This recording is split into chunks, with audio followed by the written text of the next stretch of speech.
നമസ്കാരം. ഞാൻ ഷംസുദ്ദീൻ കുന്നത്ത്. നമ്മൾ ജീവിതത്തിൽ എല്ലാ സമയത്തും സങ്കടപ്പെട്ടുകൊണ്ട് ടെൻഷനായിക്കൊണ്ട് ജീവിക്കാനുള്ള പ്രധാന കാരണം മറ്റുള്ളവർ നമ്മളോട് ചെയ്ത അനീതികളും മോശപ്പെട്ട പ്രകടനങ്ങളും ആലോചിച്ചുകൊണ്ടാണ്. അവൻ എന്നോടത് ചെയ്തല്ലോ, അല്ല എങ്കിൽ ഞാൻ എത്രമാത്രം ആത്മാർത്ഥമായിട്ടാണ് അവനെ സ്നേഹിച്ചത്, എന്നിട്ട് അവൻ എന്നോട് ഇങ്ങനെയൊക്കെ ചെയ്തല്ലോ, അല്ല എങ്കിൽ അവൻ എന്നെ പ്രയാസപ്പെടുത്തിയല്ലോ, ഇവൻ എന്നെ കുറ്റം പറഞ്ഞല്ലോ, ഇവൻ എന്നോട് ചതി കാണിച്ചല്ലോ എന്നൊക്കെ രീതിയിലുള്ള ചിന്തകൾ ചിന്തിച്ചുകൊണ്ട് അത് ആ ഒരു സമയത്ത് സംഭവിച്ച വേദനയേക്കാൾ കൂടുതൽ ആഘാതത്തോടു കൂടി നാം അതിനെ വീണ്ടും വീണ്ടും നമ്മുടെ മനസ്സിൽ റീക്രിയേറ്റ് ചെയ്തുകൊണ്ട് അത് തന്നെ ചിന്തിച്ചുകൊണ്ട് നിൽക്കുന്ന സമയത്താണ് നമുക്ക് ഈ പ്രയാസപ്പെട്ട രീതിയിൽ അതിൻ്റെ സങ്കടം സഹിക്കവയ്യാതെ നാം എല്ലാ സമയത്തും ടെൻഷൻ അടിച്ചുകൊണ്ട് നടക്കാനുള്ള പ്രധാന കാരണം അതാണ്. ഒരുപക്ഷെ നമ്മളോട് ഒരാൾ പറഞ്ഞ ഒരു തമാശ രൂപേണയുള്ള ഒരു വിമർശനം പോലും, അല്ല എങ്കിൽ ഒരു കളിയാക്കൽ പോലും നമ്മളെ വർഷങ്ങളായിട്ട് അതിൻ്റെ പേരിൽ ആ വ്യക്തിയിൽ നിന്ന് അകറ്റി നിർത്തുക എന്ന് മാത്രമല്ല, ആ വ്യക്തിയെ കുറിച്ച് ഓർമ്മ വരുമ്പോഴേക്കും നമ്മുടെ മനസ്സിൽ അദ്ദേഹത്തോടൊരു വെറുപ്പും ഒരു ദേഷ്യവും അദ്ദേഹത്തോടൊരു കോപവും നീരസവും ഒക്കെ ഉണ്ടാകുന്നതിലൂടെ നമുക്കൊരുപാട് ജീവിതത്തിൽ നഷ്ടങ്ങൾ സംഭവിക്കുന്നുണ്ട്.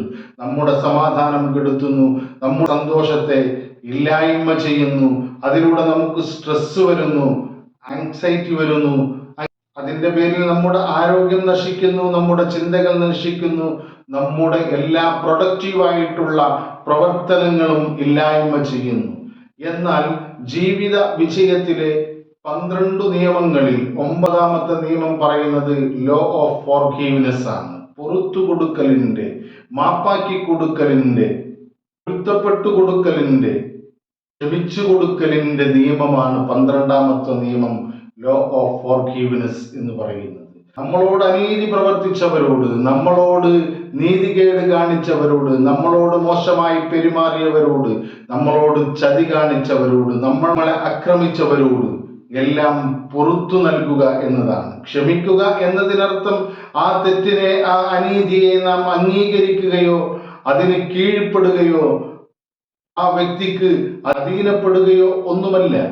മറിച്ച് അദ്ദേഹത്തിനോട് പൊറുത്തു കൊടുക്കുന്നു, അദ്ദേഹത്തിന് മാപ്പാക്കി കൊടുക്കുന്നു, അദ്ദേഹത്തിനോട് ക്ഷമിക്കുന്നു എന്ന് മാത്രമേ ഉള്ളൂ. അങ്ങനെ ക്ഷമിക്കുമ്പോൾ നമുക്ക് ആരോഗ്യകരമായിട്ടുള്ള ശാരീരിക, മാനസിക, വൈകാരിക തലങ്ങളിൽ ഒരുപാട് ഗുണങ്ങൾ നമുക്ക് ലഭിക്കും. അങ്ങനെ പൊറുക്കുമ്പോൾ അത് നമുക്ക് പിന്നീട് ചിന്തയിലേക്ക് വരില്ല. അങ്ങനെ പൊറുക്കുമ്പോൾ അതിൻ്റെ പേരിൽ നാം ഒരുപാട് ആലോചിച്ചിരിക്കില്ല. അങ്ങനെ ഒരു പ്രയാസത്തിൻ്റെ പേരിൽ നമ്മുടെ ജീവിതത്തിൽ നാം ഈ പ്രസന്റ് മൂമെന്റിൽ ചെയ്യേണ്ട ഒരുപാട് കാര്യങ്ങളെ മാറ്റിവെച്ചുകൊണ്ട് നാം ഒരിക്കലും ആലോചിച്ചിരിക്കില്ല. അങ്ങനെ ചെയ്യുമ്പോൾ നമ്മളോട് മോശമായി പെരുമാറിയ ആൾ വരുമ്പോഴേക്കും നമ്മളാകെ കോപിഷ്ഠരായി, അല്ല എങ്കിൽ അദ്ദേഹത്തോട് നീരസം പ്രകടിപ്പിച്ചുകൊണ്ട് നമ്മുടെ ഫിസിക്കൽ, ഇമോഷണൽ ആൻഡ് മെന്റൽ ഹെൽത്തിനെ സ്വാധീനിക്കുന്ന, അതിനെ അപകടപ്പെടുത്തുന്ന ഒരു പ്രവർത്തനവും നാം ചെയ്യില്ല. അതുകൊണ്ട് നമ്മളോട് നന്ദികേട് കാണിച്ചവരോട്, നമ്മളെ ആക്രമിച്ചവരോട്, നമ്മളെ പരിഹസിച്ചവരോട്, നമ്മളോട് തിന്മ ചെയ്തവരോട്, നമ്മളെ അപകടപ്പെടുത്തിയവരോട്, നമ്മളെ മോശമാക്കിയവരോട് എല്ലാവരോടും നാം പൊറുത്തു നൽകുക, എല്ലാവർക്കും നാം ക്ഷമിച്ചു നൽകുക, എല്ലാവർക്കും നാം മാപ്പ് നൽകുക, എല്ലാവരോടും നാം ക്ഷമിക്കുക, എല്ലാവരോടും നാം ഫോർഗീവ് ചെയ്യുക, എല്ലാം നാം മറക്കുക. അങ്ങനെയാകുമ്പോൾ നമ്മുടെ ജീവിതത്തിൽ നമുക്ക് സമാധാനം കണ്ടെത്താൻ കഴിയും. അങ്ങനെയാകുമ്പോൾ നമുക്ക് നമ്മുടെ ജീവിതത്തിൽ പോസിറ്റീവായിട്ട് ചിന്തിക്കാൻ കഴിയും. അതിലൂടെ സന്തോഷം കണ്ടെത്താൻ കഴിയും. അതിലൂടെ ജീവിത വിജയം കണ്ടെത്താൻ കഴിയും. നമ്മുടെ പ്രവർത്തനങ്ങളിൽ നമുക്ക് 100% ഫോക്കസ് ചെയ്യാൻ കഴിയും. അങ്ങനെ ശാരീരിക, മാനസിക, വൈകാരികമായിട്ടുള്ള നമ്മുടെ ആരോഗ്യത്തെ പുഷ്ടിപ്പെടുത്താൻ നമുക്ക് കഴിയും. അല്ലാതെ മറ്റാരെങ്കിലും ഏതെങ്കിലും കാലത്ത് നമ്മളോട് കാണിച്ച ഒരു അപരാധത്തിന്റെ പേരിൽ ആ കാണിച്ച ആൾ അത് മറന്നു, അദ്ദേഹം വിട്ടുകളഞ്ഞു, അദ്ദേഹം അതിനെക്കുറിച്ച് ആലോചിക്കുന്നേ ഇല്ല. പക്ഷെ അന്ന് കാണിച്ച ആ അപരാധം എന്നും നമ്മുടെ മൈൻഡിൽ കൊണ്ടു നടന്ന് നമ്മുടെ ജീവിതമാണ് നശിക്കുന്നത്. നമ്മളാണ് അതിലൂടെ ഇല്ലാതെ പോകുന്നത്. നമുക്കാണ് അതുകൊണ്ടുള്ള സകല ദോഷവും വരുന്നത്.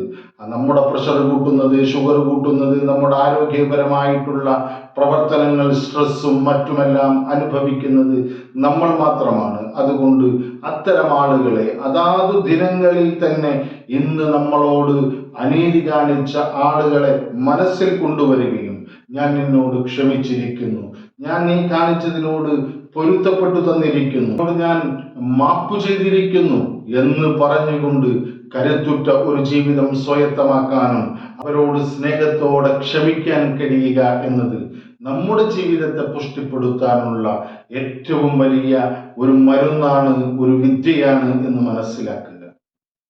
ക്ഷമിക്കുക എന്നത് ആർക്കും കീഴ്പ്പെടുകയോ അതിനെ മറന്നു കളയുകയോ ഒന്നുമല്ല, മറിച്ച് നമുക്ക് ഫ്രീഡം ലഭിക്കുകയും സ്വതന്ത്രമായി പ്രവർത്തിക്കാനുള്ള ഒരു മാനസികാവസ്ഥ നമുക്ക് സമ്മാനിക്കുകയും അതിലൂടെ നമുക്ക് സമാധാനപരമായ ഒരു ജീവിതം മുന്നോട്ട് കൊണ്ടുപോകാൻ സഹായിക്കുന്ന ഏറ്റവും വലിയ ഒരു ആയുധമാണ് ക്ഷമ എന്ന് തിരിച്ചറിയുക. അതിനുവേണ്ടി ഡെയിലി നാം ഒരു പ്രാക്ടീസ് ചെയ്യുക. എന്തിനോടാണ് നമുക്ക് ഏറ്റവും നീരസമുള്ളത്, ആരോടാണ് നമുക്ക് ഏറ്റവും വെറുപ്പ് തോന്നിയ പ്രവർത്തനം എന്ന് ആരാണ് പ്രവർത്തിച്ചത്, അവരെ നാം ഐഡന്റിഫൈ ചെയ്യുക. എന്താണ് നമുക്ക് ഒരിക്കലും മറക്കാൻ കഴിയാത്ത, മരിച്ചാൽ പോലും മറക്കില്ല എന്നൊക്കെയാണ് നാം പലപ്പോഴും പറയാറുള്ളത്. അങ്ങനെ നമുക്ക് മരിച്ചാൽ പോലും മറക്കാൻ കഴിയാത്ത, ഒരിക്കലും പുറത്തു കൊടുക്കാൻ കഴിയാത്ത എന്തൊക്കെ വിഷയമാണ് നമ്മുടെ ജീവിതത്തിൽ ഉള്ളത് എന്ന് നാം തിരിച്ചറിയുകയും അതിനെ നമ്മൾ എഴുതി വെക്കുകയും ചെയ്യുക. അത്തരം സാഹചര്യങ്ങളോട്, അത്തരം വ്യക്തികളോട് ക്ഷമിക്കാനും സ്നേഹത്തോടെ അവർക്കെല്ലാം മാപ്പ് കൊടുക്കാനും നാം പ്രാക്ടീസ് ചെയ്തുകൊണ്ടിരിക്കുക. ഇനി അങ്ങനെ നമുക്ക് മറക്കാനോ പൊറുക്കാനോ കഴിയാത്ത സീരിയസ് ആയിട്ടുള്ള നമ്മുടെ ജീവിതത്തെ കാർന്നു നിന്നുകൊണ്ടിരിക്കുന്ന അത്തരം വല്ല വിഷയമുണ്ട് എങ്കിൽ മനഃശാസ്ത്രത്തിൽ ഒരുപാട് ടെക്നിക്കുകളുണ്ട്. ഇതൊക്കെ തൽക്കാലത്തേക്ക് മറക്കാനും അതിനെയൊക്കെ മാറ്റാനും ഒക്കെ കഴിയുന്ന, അത്തരം ചിന്തകളിൽ നിന്ന് മാറി നിൽക്കാനൊക്കെ കഴിയുന്ന തരത്തിലുള്ള ഒട്ടനവധി ടെക്നിക്കുകളുണ്ട്. അതിനുവേണ്ടി നല്ല പ്രൊഫഷണലുകളായിട്ടുള്ള ആളുകളെ സമീപിക്കുകയും അവരുമായി ഈ വിഷയത്തെ ചർച്ച ചെയ്യുകയും കൗൺസിലിംഗ് അടക്കമുള്ള കാര്യങ്ങൾ എടുക്കുകയും ചെയ്യുക. പിന്നെ ചില എളുപ്പ വഴികൾ എന്ന് പറയുന്നത്, നമ്മളോട് അനീതി കാണിച്ച ആളുകൾ ആര് മൂലമാണോ നമുക്ക് സങ്കടമുണ്ടായത്, ആര് മൂലമാണോ നമുക്ക് പ്രയാസമുണ്ടായത്, നമുക്ക് നീരസമുണ്ടായത്, ആ വ്യക്തിയോട് എമ്പത്തറ്റിക്കായി ചിന്തിക്കുക എന്നതാണ്. അദ്ദേഹത്തിന്റെ ഒരു വേള അദ്ദേഹത്തിന്റെ മാനസികമായ ഏതെങ്കിലും പ്രശ്നത്തിന്റെ പേരിലാകാം, അല്ല എങ്കിൽ ആ സമയത്ത് അദ്ദേഹം വലിയ വലിയ സങ്കടത്തിന്റെ പിറകിലായിരിക്കാം നമ്മളോട് അങ്ങനെ പ്രവർത്തിച്ചത്. അദ്ദേഹത്തിന് സഹിക്കാൻ കഴിയാത്ത ഏതെങ്കിലും ദുഃഖത്തിന്റെ പേരിലാകാം നമ്മളോട് ആ സമയത്ത് അങ്ങനെ പ്രവർത്തിച്ചത്. അതുകൊണ്ട് അദ്ദേഹത്തോട് എമ്പത്തറ്റിക്കായി ദയയും കാരുണ്യത്തോടും കൂടി അദ്ദേഹത്തെ മനസ്സിലാക്കാനും അദ്ദേഹത്തിന്റെ കാഴ്ചപ്പാടുകളെ കുറിച്ച് നാം ചിന്തിക്കാനും തയ്യാറാകുമ്പോൾ സ്വാഭാവികമായും നമ്മുടെ മനസ്സിൽ നിന്ന് അദ്ദേഹം എത്ര ക്രൂരമായ നടപടിയാണ് സ്വീകരിച്ചത് എങ്കിൽ പോലും ഇത്തരം ചിന്തകളെ കൊണ്ട് നമുക്ക് അത്തരം പ്രവർത്തനങ്ങളെ ന്യായീകരിക്കാനും പുറത്തു നൽകാനും അവരോട് ക്ഷമിക്കാനും ഒക്കെ കഴിയും എന്നത് ഒരു യാഥാർത്ഥ്യമാണ്. അതോടൊപ്പം നമ്മുടെ ചുറ്റുവട്ടത്തുള്ള ആളുകളോട്, നമ്മൾ ദിനേന സംവദിക്കുന്ന ബന്ധപ്പെടുന്ന ആളുകളോട് അനുകമ്പയും സഹാനുഭൂതിയും ഒക്കെ വളർത്തിക്കൊണ്ട് നാം പെരുമാറുക. അങ്ങനെ ആളുകളോട് അനുകമ്പയും സഹാനുഭൂതിയും ആകുമ്പോൾ നമുക്ക് സഹന ശക്തി കൂടും. അവരുടെ ചില പ്രവർത്തനങ്ങൾ ഒരു വേള നമ്മളെ സങ്കടപ്പെടുത്തുമെങ്കിലും അവരോടൊക്കെ പൊറുക്കാനും അവരോടൊക്കെ ക്ഷമിക്കാനും അവർക്കൊക്കെ മാപ്പ് നൽകാനും നമുക്ക് കഴിയും. അതുകൊണ്ട് നമ്മുടെ ജീവിതത്തിൽ എമ്പതി ഡെവലപ്പ് ചെയ്തുകൊണ്ടിരിക്കുക. ആളുകളോട് സഹാനുഭൂതിയോടെയും സഹിഷ്ണുതയോടുകൂടി പെരുമാറാൻ നാം ജീവിതത്തിൽ പ്രാക്ടീസ് ചെയ്യുക. ഇങ്ങനെ ചെയ്യുന്നതോടൊപ്പം മറ്റൊരു ടെക്നിക്കാണ് നമ്മൾ ആർക്കും അയക്കാത്ത ഒരു കത്ത്. നമ്മുടെ ജീവിതത്തിൽ പല കാര്യങ്ങൾക്കും ഈ ടെക്നിക്ക് ഉപയോഗിക്കാം. നമ്മൾ ആർക്കും അയക്കാത്ത ഒരു കത്ത് എഴുതുക. എന്നിട്ട് നമ്മളെ സങ്കടപ്പെടുത്തിയ ആളെ കുറിച്ചും അദ്ദേഹം ചെയ്ത ചെയ്തികളെ കുറിച്ചുമൊക്കെ എഴുതുക. എന്നിട്ട് അവസാനം എഴുതുക, ഇവനോട് ഞാൻ മാപ്പ് ചെയ്തിരിക്കുന്നു, ഇവനോട് ഞാൻ ക്ഷമിച്ചിരിക്കുന്നു എന്ന്. ആ കാര്യത്തെ വിശദമായി എഴുതുകയും അതിനടിയിൽ ഞാൻ ഇവനോട് ക്ഷമിച്ചിരിക്കുന്നു എന്നും ഒരു കത്ത് രൂപേണ നമ്മുടെ എല്ലാ പ്രയാസങ്ങളെയും തുറന്നെഴുതിക്കൊണ്ട് നാം പ്രാക്ടീസ് ചെയ്താൽ നമുക്കത് മറക്കാൻ കഴിയും. എത്ര പ്രയാസപ്പെടുത്തുന്ന, എത്ര സങ്കടപ്പെടുത്തുന്ന, എത്ര വലിയ നീരസമാണ് എങ്കിൽ പോലും അതിനെ മാറ്റിയെടുക്കാൻ ഈ ടെക്നിക്കിലൂടെ, ശാസ്ത്രീയമായി തെളിയിക്കപ്പെട്ട ഈ ടെക്നിക്കിലൂടെ സാധിക്കും. ഫോർഗീവ്നെസ്സിനെ, അങ്ങനെയുള്ള ഒരു മൈൻഡ് സെറ്റിനെ ഡെവലപ്പ് ചെയ്തെടുക്കുന്നതിന് വേണ്ടി മെഡിറ്റേഷനും മറ്റു മൈൻഡ്ഫുൾനെസ് ടെക്നിക്കുകളും ഉപയോഗിച്ചുകൊണ്ട് ഈ ഫോർഗീവ്നെസ്സിന് മുൻതൂക്കം നൽകിക്കൊണ്ടുള്ള തരം കാര്യങ്ങളൊക്കെ ചെയ്യുക.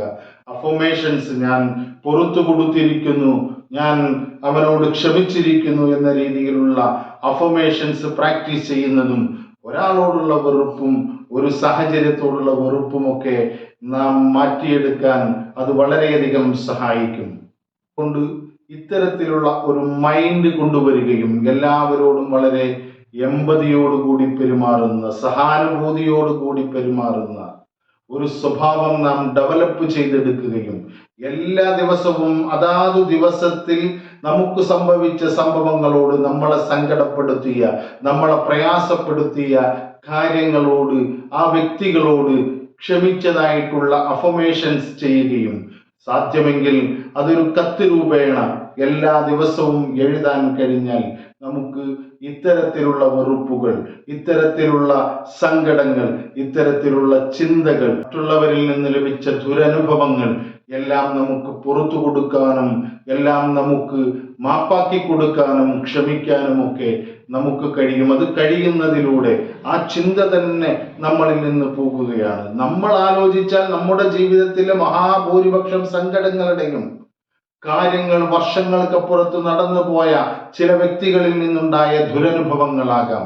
അത് നമ്മൾ ക്ലോസ് ചെയ്തിട്ടുണ്ട് എങ്കിൽ, നമ്മളോട് മോശമായി പെരുമാറിയ ആളുകൾ അതിനെക്കുറിച്ച് മറന്നവർക്ക് അതിനെക്കുറിച്ച് ചിന്തിക്കാനേ സമയമില്ല. അവർ ആ സ്പോട്ടിൽ തന്നെ അവർ പറഞ്ഞു, അവർ തിരിച്ചു നടന്നു.